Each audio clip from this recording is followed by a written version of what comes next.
Welcome back to Breslov Campus. A little bit about some Breslov history to get to know who's who of the very special people who are part of making up the Breslov movement and the books that we have till today.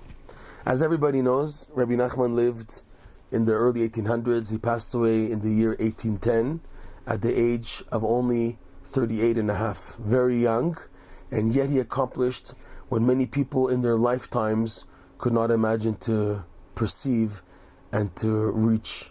That's the outstanding level that this tzaddik reached in such a small span of life. And what he revealed is so powerful that till today we're living off the encouragement and light emanating from his teachings, and by extension in his merit, his holy grave, and the whole conduct that he gave to his following, which is burning until today. Over 200 years later, a group of followers with no living leader, rather a tzaddik who lived over 200 years ago is guiding this group. Something unbelievable.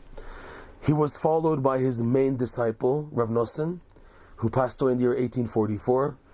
And this Rav Nosson was the one responsible 100% for making sure that Rabbi Nachman's light and teachings continue.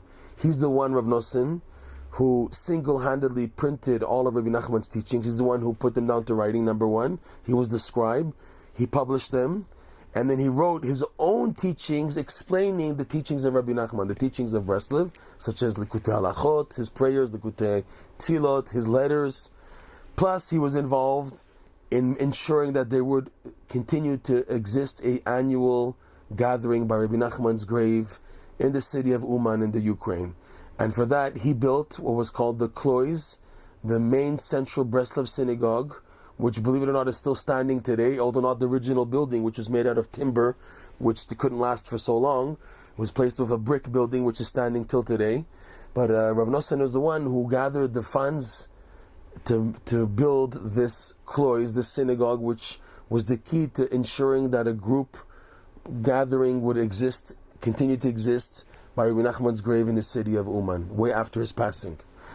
And also, behind all this, Rav Nosson was responsible for writing letters, constant letters to friends, followers, and his son, his relatives, of encouraging them. That was his main job, in encouraging and waking up people to serve Hashem.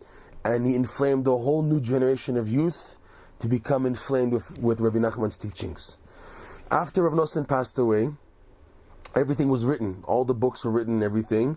The one who was mainly responsible to now printing all of Rav Nosson's writings, which were still in manuscript form, they weren't all available, and the one for ensuring a continuity of the Breslov tradition, the Breslov teachings, and the conduct as was handed down from Rabbi Nachman to Rav Nosson. So Rav Nosson had a very special disciple. His name was Rav Nachman Halevi Chazan of Tulchiner. He was called Rav Nachman Tulchiner, who lived originally in the city of Tulchin, but then at the end of his life ended up living in the city of Uman, and his whole life he saw himself as the shamish, the caretaker of the holy Klois, this shul in the city of Uman. But he's the one who inspired people with the oral traditions that he received from Rav Nosson, who received from Rabbi Nachman. After he passed away in the 1870s, 1880s, he had a son, Rav Avraham ben Rav Nachman, who was a very special individual. This man had a deep profundity of understanding the neshama, the soul. He was a very, very deep person. He saw the greatness of Rabbi Nachman in a very unparalleled way. He, for example, made a statement that I hope, he said like this, Rav Avraham ben Rav Nachman, the son of this Rav Nachman Tulchiner. He said, I hope that 10,000 years after the resurrection of the dead, I will understand a simple conversation of Rabbi Nachman the way that Rabbi Nachman himself understood it. That's how great and deep was his belief in the depth of Rabbi Nachman's teachings. It's a very powerful statement. This Rav Avraham ben Rav Nachman was stricken with major poverty, and he left behind major powerful manuscripts, including a very deep commentary on Rabbi Nachman's Likutei Moran, probably one of the deepest commentaries out there, called Bir Likutim. all type of stories and oral traditions that he received from his father and the Breslover elders that were never written down, and he wrote down everything, but it was in manuscript format, plus many, many insights in serving Hashem. He also wrote certain prayers, and they were so powerful, his teachings, so deep, that not everyone was able to connect to them. But people who came to the Breslov movement who were looking for depth knew that in his teachings they could find it. They would say about this Rav Avram Bar Nachman that if he even lived in Rabbi Nachman's time, he would have also been an unbelievable chidush, an extraordinary, special individual. There was a Breslover who lived 100 years ago, 90 years ago, 80 years ago. He passed away in the year 1972, 1973. His name was Rav Shmuel Horvitz. This Rav Shmuel Horvitz, he tasted the depth and profundity found in Rav Avram Bar Nachman's teachings, and he dedicated his whole life to printing all of his books. And it went through a lot of obstacles, a lot of poverty.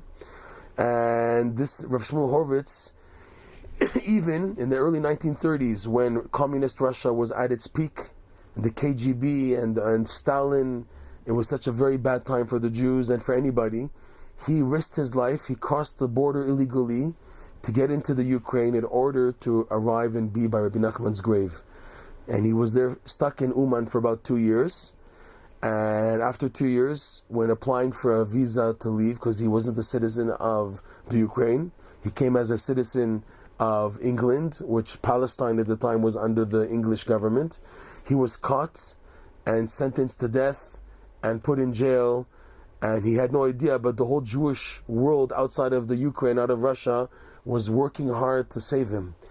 And he says that the day he got out of jail, which was an absolute miracle, totally unexpected, was in the day of the Sfirat Omer, which is called Netzach of Netzach. This week, Netzach of Netzach is the middle point of the Sfirat Omer. It's the 25th day of the Omer counting.